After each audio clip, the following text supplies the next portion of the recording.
The power was deliberately cut through large swaths of Northern California to prevent wildfires, leaving 700,000 businesses and homes temporarily in the dark. 24,000 customers also had their power cut in Southern California because of hot, windy conditions. A large part of the problem is climate change. Electricity lines have been starting fires for a century, but generally those fires were pretty small. What's changed, and we saw in a dramatic and horrible way in Paradise, California last year, is that the same sort of electric line failure can now start a massive conflagration, which in that case killed 85 people. Pacific Gas and Electric, the Northern California company whose equipment sparked that blaze, has again been criticized for its widespread precautionary power cuts.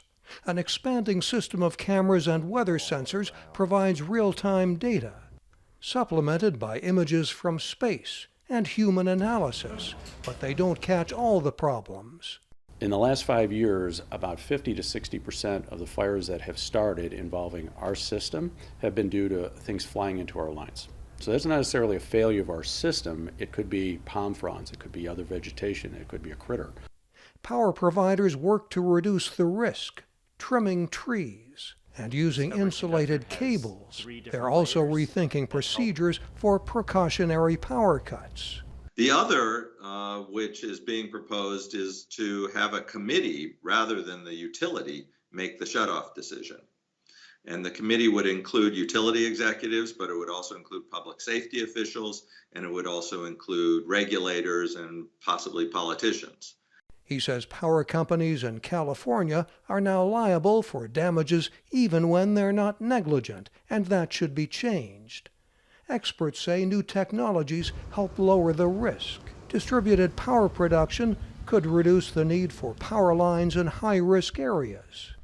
Together with local production of renewable electricity, like, for example, distributed solar and battery energy storage, those are also very important technologies for avoiding wildfires. And fuel cell technology, the kind used in some new cars, allows for even more local power generation. They say the fire risk won't go away, but can be managed. Mike O'Sullivan, VOA News, Los Angeles.